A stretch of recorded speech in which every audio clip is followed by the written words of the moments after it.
Welcome back to our channel. ఈరోజు మనము set exam గురించి డిస్కస్ చేసుకుందాం. రీసెంట్గా తెలంగాణ స్టేట్లో సెట్ గురించి ఒక నోటిఫికేషన్ అయితే ఇచ్చారు. అక్టోబర్ 10th నుంచి సెట్ నోటిఫికేషన్కి అప్లై చేసుకోవచ్చు అని. సో అసలు సెట్ యొక్క ఇంపార్టెన్స్ ఏంటి అనేది ముందుగా తెలుసుకుందాం. సెట్ ఎగ్జామ్ క్వాలిఫై అయితే మనకి వాటి వల్ల యూజెస్ ఏంటి? ఫస్ట్ ఏంటంటే సెట్ క్వాలిఫై అయిన వాళ్ళందరూ డిఎల్కి ఎలిజిబిలిటీ సాధించినట్టు. డిఎల్ అంటే డిగ్రీ లెక్చరర్, ఓకేనా? అలాగే అసిస్టెంట్ ప్రొఫెసర్ ఎగ్జామ్కి కూడా ఎలిజిబిలిటీ సాధించినట్టు. డిఎస్సికి టెట్ అయితే ఎలాగో ఇక్కడ డిగ్రీ లెక్చరర్కి సెట్ అలాగా, ఓకేనా?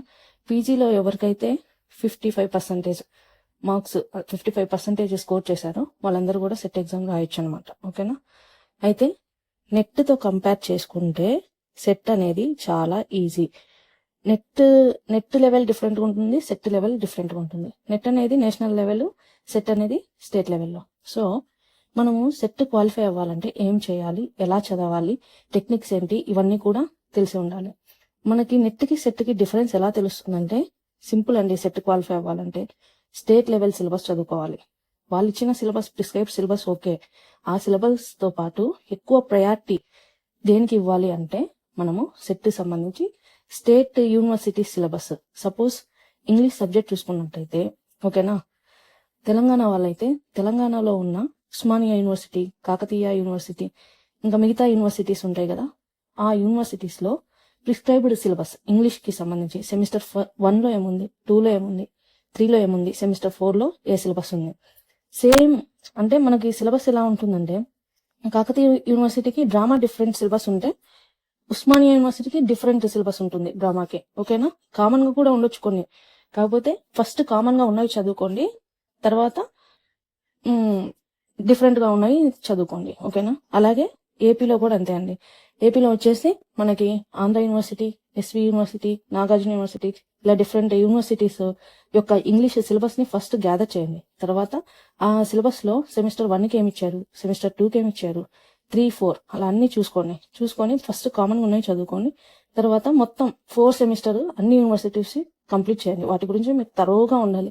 అలా ఉన్నట్టయితే 50% మీకు సెట్ లో స్కోర్ చేయొచ్చు, ఓకేనా? 50% మార్క్స్ స్కోర్ చేయొచ్చు. నెక్స్ట్ వచ్చేసి అసలు సెట్ ఒక ఎగ్జామ్ ప్యాటర్న్ ఏంటి, ఓకేనా? పేపర్ 1 వచ్చేసి మనకి మామూలుగా జనరల్ యాప్టిట్యూడ్ ఉంటుందండి. అక్కడ ఏంటంటే 50 క్వశ్చన్స్ మనకి టీచింగ్ యాప్టిట్యూడ్ నుంచి, రీజనింగ్, డేటా ఇంటర్ప్రిటేషన్, ఐసీటీ, ఓకేనా, కమ్యూనికేషన్, వీటన్నిటి నుంచి 50 క్వశ్చన్స్ ఉంటాయి. 50లో ఈచ్ క్వశ్చన్ క్యారీస్ 2 మార్క్స్ అనమాట, ఓకే? అలాగే పేపర్ 2 సబ్జెక్ట్ లో 100 క్వశ్చన్స్ ఉంటాయి, ఓకేనా? ఈ 100 క్వశ్చన్స్ కి each question carries 2 marks. So weightage paper 2 ఎక్కువ ఉంది కదా, పేపర్ 2లో బాగా స్కోర్ చేస్తే సరిపోతుంది కదా అని అనుకుంటే సరిపోదు. పేపర్ 1, పేపర్ 2 సైమల్టేనియస్ గా రెండింటికి ఈక్వల్ ప్రయారిటీ ఇచ్చుకుంటూ చదువుకోవాలండి, ఓకేనా? పేపర్ 1లో మినిమం 35 క్వశ్చన్స్ మనం కరెక్ట్ గా పెట్టినట్టయితేనే రేస్ లో ఉంటాం. అలాగే పేపర్ 2లో కూడా మనము 60 క్వశ్చన్స్ మినిమం కరెక్ట్ గా చేయాలండి. 60 క్వశ్చన్స్ పెట్టినట్టయితేనే రేస్ లో ఉంటాం. అంటే 60 పెడితే క్వాలిఫై అవుతానా, అది కాదండి. అంటే మనం రేస్ లో ఉండాలంటే మినిమం గా 35, ఇక్కడ 60 క్వశ్చన్స్ ఖచ్చితంగా చేసి ఉండాలి. కరెక్ట్ గా ఆన్సర్ చేయగలిగితే మనం రేస్ లో ఉంటాం, కట్ ఆఫ్ రీచ్ అయ్యే ఛాన్సెస్ ఎక్కువగా ఉంటాయి, ఓకే? ఇక్కడ మనం చేయాల్సింది ఏంటంటే పేపర్ 1లో ఫస్ట్ అసలు ఈ సిలబస్ అంతా చూసుకొని టీచింగ్ యాప్టిట్యూడ్ అంటే ఏంటి కంప్లీట్ అయిపోవాలి. దానికి సంబంధించి పీవైక్యూస్ కూడా చేసేసుకోవాలి, ఓకేనా? అలాగే రీసెర్చ్ యాప్టిట్యూడ్ అంటే ఏంటి, హైయర్ ఎడ్యుకేషన్ ఏంటి చూసుకోండి. ఇవన్నీ చూసుకున్న తర్వాత రిపీటెడ్ గా క్వశ్చన్స్ మనకి పేపర్ 1లో ఖచ్చితంగా ప్రీవియస్ ఇయర్స్ క్వశ్చన్స్ లాస్ట్ జరిగిన ఒక 6-7 ఇయర్స్ నుంచి చూసుకున్నట్లయితే పీవైక్యూస్ అవే మనకి మళ్ళీ రేపు 2025లో రాబోయే సెట్లో ఖచ్చితంగా 5 రిపీటెడ్ క్వశ్చన్స్ పేపర్ లో చూస్తాం.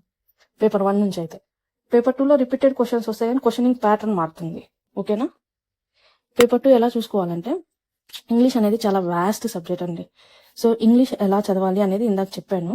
యూనివర్సిటీస్ వైజ్ సిలబస్ గ్యాదర్ చేయండి. ఫస్ట్ ఆ సిలబస్ చదువుకోండి, ఓకేనా? ప్రతి యూనివర్సిటీస్ లో ఉన్న సిలబస్ చదువుకోండి. ఎందుకంటే ఇది స్టేట్ లెవెల్ ఎగ్జామ్ కాబట్టి.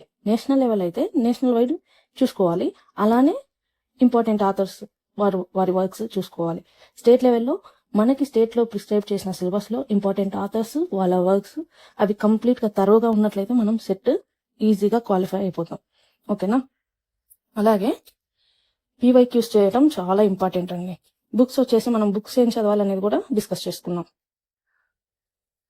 పేపర్ 1కి వచ్చేసి రొమాన్స్ నెట్ పేపర్ 1 కానీ చూసుకోవచ్చు, కేవీఎస్ మదంది. ఓకేనా. సెట్కి వచ్చేసి నేనేం చెప్తున్నా అంటే ఇంత డిఫికల్టీ లెవెల్ కాకుండా JM publications or JM series book అండి. ఆ బుక్ యూజీసీ నెట్ సెట్ అని ఉంటుంది. దానిలో ఏపీ సెట్కి సంబంధించిన పేపర్స్ కూడా ఉంటాయి మీకు. జేఎం పబ్లికేషన్స్ బుక్ అని లోకల్గా ఏపీలో ఆర్ తెలంగాణలో దొరుకుతుంది. ఆ బుక్ తీసుకోండి. ఆ బుక్లో అయితే టీఎస్ సెట్కి సంబంధించిన ప్రీవియస్ ఇయర్ క్వశ్చన్స్ ఉంటాయి, అలాగే ఏపీ సెట్కి సంబంధించిన ప్రీవియస్ ఇయర్ క్వశ్చన్స్ ఉంటాయి. ఆ బుక్ చాలా ఈజీగా అర్థమయ్యేలాగా ఉంటుంది. అలాగే ఇంగ్లీష్ పేపర్ 2 చూసుకున్నట్లయితే ఫస్ట్గా యూనివర్సిటీ సిలబస్ కంప్లీట్ చేసిన తర్వాత హిస్టరీ ఆఫ్ ఇంగ్లీష్ లిటరేచర్ ఎవరిదో ఒకటి, రౌట్లిచ్ కానీ, విలియం జేలాంగ్ కానీ, ఆర్ ఆక్స్ఫర్డ్ పబ్లికేషన్స్ కానీ ఏదో ఒకటి కంప్లీట్ చేయండి. తర్వాత most important, very very important అండి, ఎంహెచ్ అబ్రహాంది మాత్రం మిస్ అవ్వకూడదు. Glossary of literary terms. ఈ బుక్ అందరికి ఐడియా ఉంటుంది. ఆ బుక్ని చదవండి. థియరీకి కూడా ఏదో ఒక బుక్ సరిపోతుంది. పీటర్ బ్యారియర్, ప్రమోద్ కే నాయర్, ఎంఎస్ నాగరాజన్, వీళ్ళ బుక్స్ ఏదో ఒకటి తీసుకుంటే సరిపోతుంది. రిపీటెడ్గా రివిజన్ చేయడం ఇంపార్టెంట్ అండి. Revision and mock test, PYQs చేయడం ఇంపార్టెంట్. ఓకేనా. సో ఆల్ ద బెస్ట్ అండి అందరికీ. మీకు ఏమైనా డౌట్స్ ఉంటే కామెంట్స్లో కామెంట్ చేయండి. ఇంకా దేని గురించి నా ఎక్స్ప్లెనేషన్ కావాలన్నా కామెంట్ చేయండి. Thank you.